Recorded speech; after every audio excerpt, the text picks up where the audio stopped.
Hi everyone and happy Valentine's. Today is day 14 of my talking to the camera challenge. I am pre-recording this because I'm really off my schedule, so this will come out on Valentine's, but it's not actually Valentine's yet, it's still the 13th of February. But in order for me to get back on track and try to miss as few days as possible in this, I decided that pre-recording might be a good idea. I don't know how much that's actually true, maybe you'll tell me. But I thought that in the spirit of the Day of Love, it would be curious to talk about dating and the green and red flags in dating specifically that I have derived for myself. And I will preface this by saying that I have a very limited dating experience. I've only been in 2 relationships. One of them is my current one. The kind of deductions that I've made are purely for myself. There are some things that I would want to see in my partner and some things that I wouldn't, or things that I have previously seen and I wouldn't want to encounter again. So I thought I'd expand a little bit on that. I'll say here as well that any green flags that you expect your partner to have, you should also show to them in return. It can never be one-sided. It can never be kind of coming just from one direction, because that won't make a relationship long-lasting. If you need to get something out of a relationship, chances are that your partner wants the same, or wants you to put effort in on your side to provide them with the same environment and with the same outcomes. And the same goes for the red flags. So if you spot something in your partner's behavior that you ask them to amend or change or stop doing, then be ready that the same request will be put forward to you, because obviously it should come both ways and both partners should be ready to do the things for each other that they expect to get from this relationship themselves. So starting with the positives, because I always start with the positives. To me, the first and foremost kind of important green flag that I expect to see in a relationship is to feel safe with my partner. And by that I mean just to be supported in any situation. I know that if something goes wrong, I can count on 2 people, myself and my partner.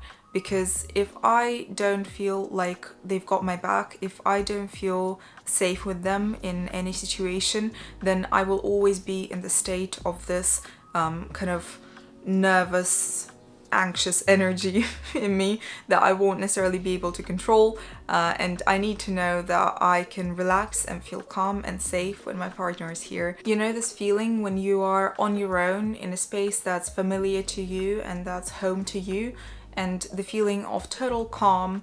I'm protected, I'm secure, I'm safe. This is the same feeling that I want to experience in my relationship when my partner is next to me. I am protected, I'm safe, I'm secure. The next kind of 2 points are very much interconnected, but also might seem like polar opposites of each other. The first one is I want to be able to talk about anything with my partner. Any topic that I feel is important to touch upon, I want to feel comfortable to talk to my partner about, and that's a huge green flag. If I can talk to them about anything, if I'm free and not afraid to touch upon certain topics, not afraid of the consequences or what they might say, that's a massive green flag for my relationship, because I know that communication is the most important solution kind of point to any problem. And if I can communicate well and they can communicate with me in return, listen, actively listen, not dismiss what I say, not laugh at what I say, and actually just take what's important to me seriously, then I will feel like this is a partner to stick around for. But at the same time, another quite important green flag for me is that I can have my privacy of thought, that I can talk to them about anything, but I'm not required to talk to them about everything. I can have my own kind of personal space, I can have my own private thoughts that I'm not required or obliged to voice over. If my partner would shake every word out of me about, everything that's ever happening, I wouldn't feel comfortable either, because even though I can share whatever I want with them, I really appreciate that I can have this bubble of my own in my brain and that I don't have to pierce it for that one person or anyone in my life just because they demand it. So privacy of thought and not having to talk about every little thing is very important for me. The next kind of big fat plus for me is that I feel loved in my relationship, and that affection can be shown through anything. It can be shown through taking care of me. It can be shown through offering help when help might be needed.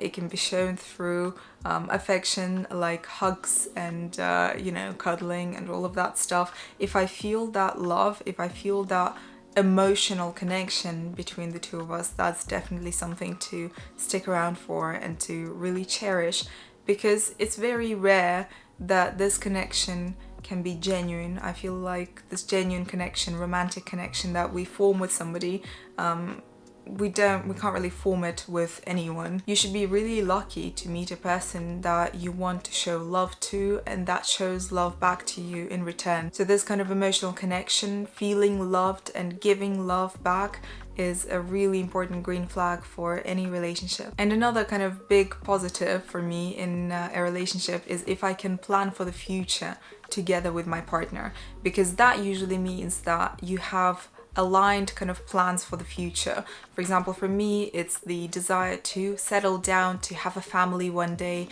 to buy a house, to live in the UK. Whereas for some people, it can be, traveling all over the world together with them and having those, bright experiences together and adrenaline together.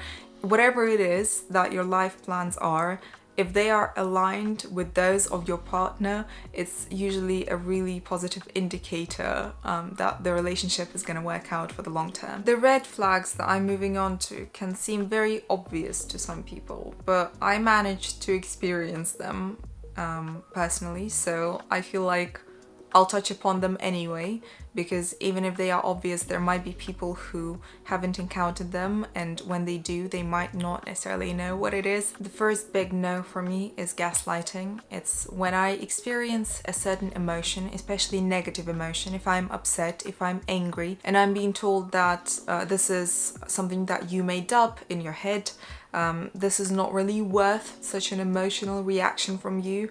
No one else would react like that in your place, and you've made all of that up, and it's your problem that you're experiencing such an emotional reaction to something that's absolutely normal. I think that no person can tell us what's okay and not okay to feel, how it's okay and not okay to feel. Only we can decide that. This is very subjective. This is not an objective kind of knowledge. This is a very subjective experience. So if we feel an emotion and it gets invalidated by the other person in their favor, in favor of I've done nothing wrong, it's your problem, that's when I feel it's the first kind of red flag to spot, because that person won't respect your emotions enough to acknowledge them and find out why you feel the way you feel rather than just dismiss them. Another similar one is guilt tripping, and that's when you do something that they don't like and they start blaming you for it, telling you that you've spoiled a perfect evening or a perfect day just because you're doing that thing. There might not even be anything that's necessarily wrong with what you said or did, but they will try to convince you that it's totally your fault and that you're ruining something that was good before you did that. I know it's a very vague explanation. I really don't want to go into detail from my personal experiences, but that's definitely something to spot as well. If you become very familiar with the feeling of guilt, with the feeling of it's my fault, then there is something wrong in the relationship that you're in if they're the ones who are causing you to feel that way. Because in a supportive relationship, even if you did something wrong or if they did something wrong, the healthy response would be to support them, to find out why they acted in that way. Blaming things on each other and guilt tripping each other is something that's done in somewhat toxic attachments, and I would mark it as a red flag for myself. Number 3 is broken promises, especially if you keep asking for something that's relatively easy to do or should be relatively easy to do, and they promise you to do it and they break that promise over and over and over again. This just shows how little they care for what's important to you, how little they care for what you ask of them, and if they feel like they can break promises, then their own kind of pastime, whatever it is they chose to do instead, is more important to them than trying to understand why you've asked them to do something and doing it to kind of support you. And that goes both ways. If you break promises to your partner, then you're putting yourself first and you're putting your desires first.